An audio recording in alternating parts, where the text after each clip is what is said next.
अस्सलाम वालेकुम and welcome to अपना वतन TV. I am Sadia Afsar. इस वक्त आप देख रहे हैं कि अमरीकी सदर ट्रंप की तरफ से ईरान पर हमले की धमकी दी जा रही है। अब वेनेजुएला पर हमले से आगाज़ किया 2026 का अमरीका ने, प्रेसिडेंट ट्रंप ने, और उसके बाद हम देख रहे हैं कि अगला टारगेट ईरान नज़र आ रहा है और मुकम्मल अंदाज में कोशिश की जा रही है कि ईरान के अंदर हालात और उनकी हुकूमत इस कदर गैर मुस्तहकम हो जाए, हालात इतने कशीदा हो जाएं कि बाकायदा तौर पे रिजीम चेंज की तरफ जाया जा सके, वहाँ मुकम्मल अंदाज में हुकूमत की तब्दीली मुमकिन बनाई जा सके। अब उसके लिए हम देख रहे हैं कि आपको नज़र आता है कि एक ऐसा मुजाहरा जिसका आगाज़ ईरान के अंदर महंगाई के ख़िलाफ़ हुआ था और स्लोगन भी यही था कि महंगाई बहुत ज़्यादा बढ़ गई है और आवाम इसके लिए सड़कों पर आए हैं। अब इस पर जब तबसरे किए जा रहे हैं और आहिस्ता आहिस्ता कहानी भी सामने आ रही है, तो आपको शायद ऐसा भी पता चलता है कि सारे के सारे उनके अपने अवाम ना हों। उसमें ऐसे अनासर भी हैं जिनको बैरूनी फंडिंग की जाती है, जिनको उकसाया जाता है इस चीज़ के ऊपर कि वो हालात ख़राब करें। एक ऐसा खेल रचाया जा रहा है कि बाकायदा तौर पे उस चीज़ की आड़ में आप हुकूमत को तब्दील कर सकें। अच्छा, अब इसमें आप एक चीज़ देखें कि प्रेसिडेंट ट्रंप का जो सोशल मीडिया है वो बड़ा मुतहरिक रहा जब से ईरान के अंदर ये प्रोटेस्ट शुरू हुए हैं। और कहीं ना कहीं जब वो मीडिया से भी बात कर रहे होते हैं तो उसमें ईरान का ज़रूर जिक्र करते हैं।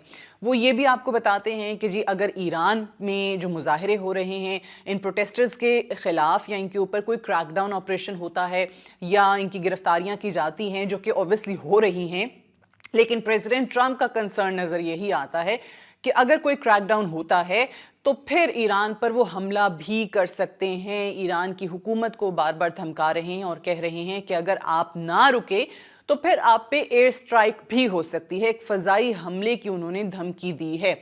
ईरान के अंदर प्रोटेस्ट जारी हैं, उसमें आप देखें तो वो शायद बढ़ते ही चले जा रहे हैं। तनाव बढ़ रहा है, आपको हर जगह पे कशीदगी नज़र आती है और फिर वो पीसफुल प्रोटेस्ट बिल्कुल भी नहीं थे, वो वायलेंट बन गए।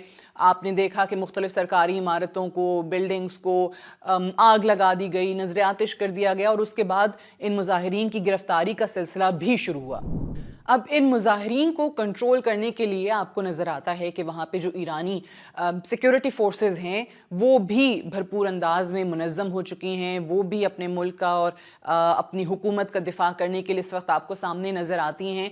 और यही वजह है कि ये जब ख़बरें आई कि जी बैंक्स को जला दिया गया है, मसाजिद को, मज़ारात को जलाया जा रहा है, तो उसके बाद आपको मुतअद्दिद अरेस्ट तो होते हुए नज़र आए।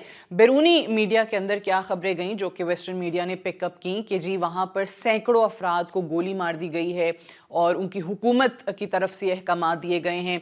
जबकि अगर आप हुकूमत का मौक़िफ़ देखें तो बाकायदा तौर पे आपको बताते हैं कि फ़ॉरेन एलिमेंट का हाथ है इसके अंदर। ख़ास तौर से वो कहते हैं कि मोसाद के जो एजेंट्स हैं, आप जानते हैं कि मोसाद जब ऑपरेट करता है किसी अगर मुल्क के अंदर तो वहाँ पे आपको बाकायदा तौर पे एक चीज़ ज़रूर देखने को मिलती है कि वो ऐसे घुल मिल जाते हैं उन लोगों के अंदर कि आपके लिए ऑब्वियसली डिफ्रेंशिएट करना बड़ा मुश्किल होता है कि कौन एजेंट है और कौन एक आम शहरी है। तो उनका मौक़िफ़ ये है कि मोसाद के फ़ारसी बोलने वाले लोग उन मुजाहिरों के अंदर उन आम शहरियों के साथ शामिल हैं, जो कि न सिर्फ सिक्योरिटी फोर्सेस को बल्कि आम शहरियों को भी निशाना बना रहे हैं। तो एक ये आपको मौक़िफ़ सुनने को मिलता है कि इसमें बहुत ज़्यादा जो लोगों की अगर हलाकतें नज़र आती हैं तो वो आपको उनके अपने एजेंट्स की तरफ से, यानी मोसाद के एजेंट्स की तरफ से नज़र आती हैं। ये ईरानी हुकूमत का मौक़िफ़ सामने आया है। अब ईरान में होने वाले जानी नुकसान के आदाद व शुमार जो आपको नज़र आते हैं वो मगरबी मीडिया के थ्रू सामने आ रहे हैं, उसकी कहीं पर भी तस्दीक नहीं हो पा रही है। अल जज़ीरा को भी अगर आप देखें तो अल जज़ीरा ने भी ये कहा है कि जो मगरबी मीडिया, दीगर जो मीडिया आउटलेट्स हैं जो आदाद व शुमार बता रहे हैं उसकी कहीं पर इंडिपेंडेंटली तस्दीक करना बड़ा मुश्किल है, क्योंकि देखें ईरान में इंटरनेट सर्विस कई दिनों से बंद है, वहाँ से कोई ख़बरें बाहर आ नहीं रही हैं।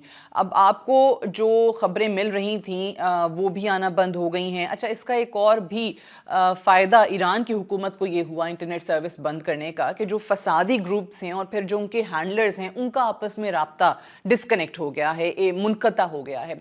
अब वो ज़ाहिर है एक फ्रस्ट्रेशन भी आपको नज़र आ रही है। आपको वहाँ पे अगर कहें कि जो बैरूनी ताकतें हैं, अगर अमेरिका है या कहीं कोई इंटेलिजेंस एजेंसीज इन्वॉल्व हैं, तो उनकी फ्रस्ट्रेशन इस तरीके से या बेबसी इस तरीके से भी नज़र आती है कि प्रेसिडेंट ट्रंप इंटरनेट की सर्विस पे आपको बयान देते दिखाई देते हैं। वो कहते हैं कि जी इंटरनेट की सर्विस बहाल की जाए। और एक और ऑप्शन का भी उन्होंने जिक्र किया कि अगर इंटरनेट सर्विस वहाँ पे बहाल नहीं होती तो वो इलॉन मस्क से भी बात करने को तैयार हैं। क्यों? क्योंकि उनकी कंपनी जो है वो सैटेलाइट सर्विस फराहम करती है, सैटेलाइट इंटरनेट फराहम करती है।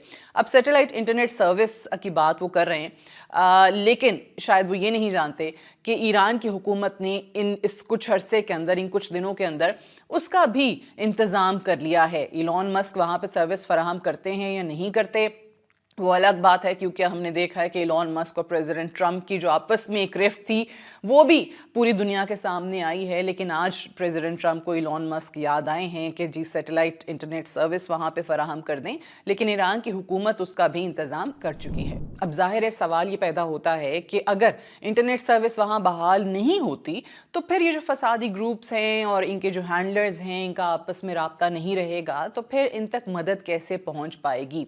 अब इस एक चीज़ के ऊपर अगर आप देखें तो अमेरिका और इजराइल ने ऐसा ही लग रहा है कि एक दूसरा ऑप्शन तैयार कर लिया है, जिसका वो जिक्र कर रहे हैं कि ईरान पर हम एयर स्ट्राइक कर सकते हैं, फ़ज़ाई हमला कर सकते हैं।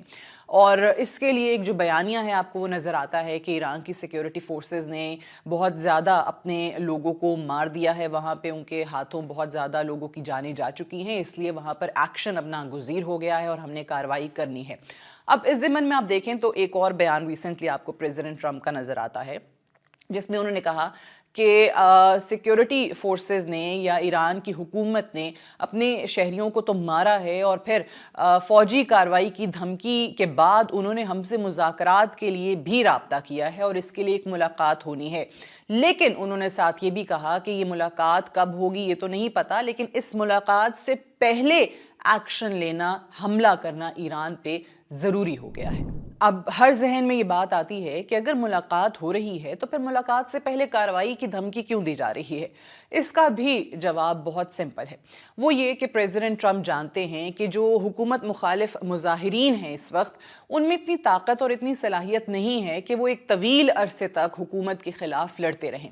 अब हम सब जानते हैं कि उसके लिए फ़ाइनेंशियल सपोर्ट भी चाहिए, उसके लिए दीगर मामलात में भी उनको मदद चाहिए। लेकिन अगर आप सिर्फ और सिर्फ उन आम शहरियों पे या अपने वहाँ पे मौजूद फॉरेन एलिमेंट्स पे ये बात छोड़ देंगे तो ऐसी सूरत हाल में जहां आपसे उनका राब्ता भी मुमकिन नहीं हो पा रहा, तो उनको बहुत अच्छे तरीके से इल्म है कि ये हमारे लिए लॉन्ग टर्म चलना मुश्किल हो जाएगा।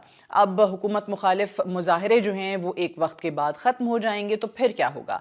और दूसरी चीज़ ये कि अगर मुलाकात हो जाती है और दरमियानी रास्ता निकल जाता है तो फिर ये हुकूमत, ईरान की मौजूदा हुकूमत फिर से बच जाएगी, फिर से महफूज हो जाएगी। यही वो चीज़ है जो वो नहीं चाहते हैं, क्योंकि उनका जो मकसद है वो यही है कि इस ईरान की हुकूमत को चलता किया जाए और यही वजह है कि वो मुलाकात से पहले कार्रवाई की बात कर रहे हैं।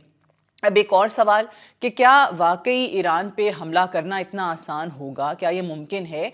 तो शायद ये भी बहुत कम लोगों ने सोचा है कि ईरान ऑब्वियसली पलट कर वार करता है, जवाब देता है। ईरान पे हमला वेनेजुएला पे हमले की तरह आसान नहीं होगा, जिनके आप सदर को उठा के चले गए, लेकिन वो मुल्क कमज़ोर है अस्करी एतबार से, तो इसीलिए आपको वहाँ से कोई कार्रवाई या आवाज़ें नहीं सुनाई देती हैं। हाँ, अमेरिका के अंदर इसके ख़िलाफ़ ज़रूर आवाज़ें उठ रही हैं, हत्ता कि प्रेसिडेंट की इम्पीचमेंट की भी बात की जा रही है, लेकिन ईरान खामोश बैठेगा ये सोच लेना कोई बहुत ही बड़ी खुशफहमी होगी किसी की। और ईरान जब पलट के वार करेगा तो वो उसने दिखाया 12 दिन तक उसने इजराइल को कैसे नाको चने चबवाए, और यही आपको दोबारा भी नज़र आ सकता है। जैसे कि ईरान ने ऐलान किया है कि अगर अब ईरान पे कार्रवाई की गई तो फिर अमेरिका और इजराइल दोनों उसके निशाने पर होंगे। रीजन के अंदर बहुत ज़्यादा आपको यूएस की बेसेस मिलती हैं, उनकी मिलिट्री बेसेस हैं। सो सबसे पहले तो ईरान उनको टारगेट करेगा जितनी भी इस खित्ते के अंदर यूएस की एयर बेसेस या अदरवाइज़ आपको नज़र आती हैं। और दूसरी चीज़ ये कि बूट्स ऑन ग्राउंड ये मुमकिन नहीं है, ये ना तो हमें अमेरिका की तरफ से कोई इंडिकेशन मिल रही है। ख़ास तौर से अमेरिका के अंदर एक जो नैरेटिव अब बहुत ज़्यादा परवान चढ़ चुका है कि हमारे फ़ौजी किसी दूसरे मुल्क में किसी और सरजमीन पे नहीं जाएंगे, नहीं लड़ेंगे। सो उसके बाद बूट्स ऑन ग्राउंड का ऑप्शन भी ख़त्म हो गया है। امریکہ اور اسرائیل کا پلان کیا ہے کہ وہاں پر آبویسلی ایک پپٹ حکومت آ جائے، ایک ایسا پپٹ بٹھا دیا جائے جو ان کے اشاروں پر ناچے، جو کہ ایران کے نیوکلیئر پروگرام کی بات نہ کرے، وہ تمام تر چیزیں جو کہ امریکہ اور اسرائیل کو پسند نہیں آتی ہیں ان پالیسیز پہ عمل نہ کرے۔ اور پپٹ آلریڈی ان کے پاس موجود ہے، معزول ایرانی شاہ کا بیٹا رضا پہلوی جو کہ امریکہ میں ہی مقیم ہے اور مسلسل بیانات بھی دے رہا ہے اور سیکیورٹی فورسز کو بھی کہہ رہا ہے کہ ان مظاہروں میں آپ اپنے شہریوں کا، اپنی عوام کا ساتھ دیں۔ سو پپٹ از آلریڈی دیئر، اس کو انسٹال کیسے کرنا ہے ایران میں، یہ ایک سب سے بڑا سوالیہ نشان ہے۔ اس کے آگے اس کی کوششیں جاری ہیں، لیکن اگر آپ دیکھیں ایران کے اندر بھی آپ کو اب یہ سننے کو ملتا ہے کہ صورتحال کافی حد تک یا مظاہرے کافی حد تک کنٹرول ہو چکے ہیں، اور اس کا سب سے پہلا ثبوت پریزیڈنٹ ٹرمپ کی طرف سے بار بار انٹرنیٹ سروس کی بحالی کی بات کرنا ہے اور ایران پہ کارروائی کا کہنا ہے، اور خاص طور سے ملاقات سے پہلے کارروائی کرنا، کوئی اسٹرائک کرنا، یہ ان کی بے بسی ظاہر کرتا ہے۔ اور لگتا ایسے ہی ہے کہ امریکہ اور اسرائیل کا پلان ایک بار پھر سے ناکام ہو چکا ہے۔ لیکن امریکہ اور اسرائیل یہاں رکنے والے نہیں ہیں، رجیم چینج کی کوششیں مسلسل جاری رہیں گی۔ امریکہ ایران کو بھی عراق اور لیبیا بنانا چاہتا ہے، اور ہو سکتا ہے کہ اس میں ان کے اپنے لوگ بھی شامل ہوں، اور کچھ ایسے لوگ بھی ہوں جو سمجھ بوجھ نہ رکھتے ہوں، اور اس کے بعد ہم دیکھیں کہ جی وہ دشمن کے اعلیٰ کار بن رہے ہوں، تو ایسا پاسبل ہے۔ اور بہت زیادہ لوگوں کے بارے میں خیال یہی کیا جاتا ہے کہ جو جینوئن کنسرنز ہیں، مہنگائی ہے، بے روزگاری ہے، اس کی آڑ میں کب وہ کسی دشمن کے ایجنڈے کا حصہ بن جائیں، یہ سمجھنا مشکل ہے۔ آج کے لیے اتنا ہی۔ Thank you so much for watching.